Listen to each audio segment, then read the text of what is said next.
tu di situ tu adalah M4 LMG. So jadi cara nak reload je adalah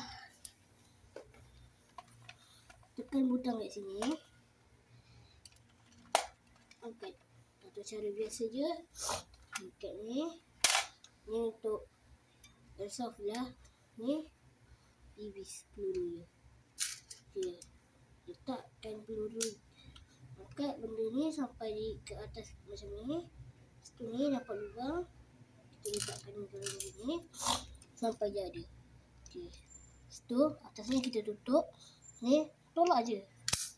Nanti dia automatik kat sini. So jadi cara nak pasang dia balik, kita letak macam ni. Ataupun cara biasa orang guna, dia macam ni. Terus diorang dah buat macam ni. Macam ni. Yang ni. Yang ni. Macam ni. Okay, kita tekan lah. Ni. Letak je macam ni. Setelah tolak. Tutup. Load. Dan cara nak guna je, tarik benda ni sampai dengan bunyi klik. Dan next, kita akan tembak kena. So jadi dia tak ada tempat nak aim lah. Dia ada tempat nak, dia tak ada tempat nak aim, tapi dia ada tempat nak aim. Ni rasanya AR. Ni kalau jadi macam ni rasanya AR ke apa kan. Okay, dah jom kita tembak.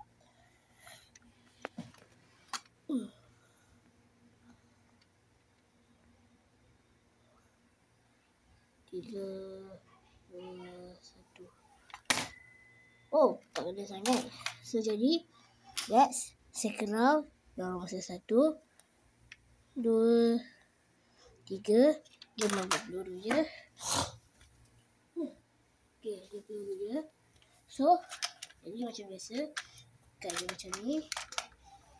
Kat dia macam ni. Tarik kat dalam ni. Tarik je. Letak. Tekan. Tolak. Letak. Tarik.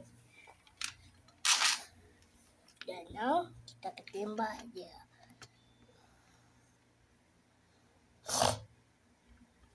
Mantap. Tepat di sasaran.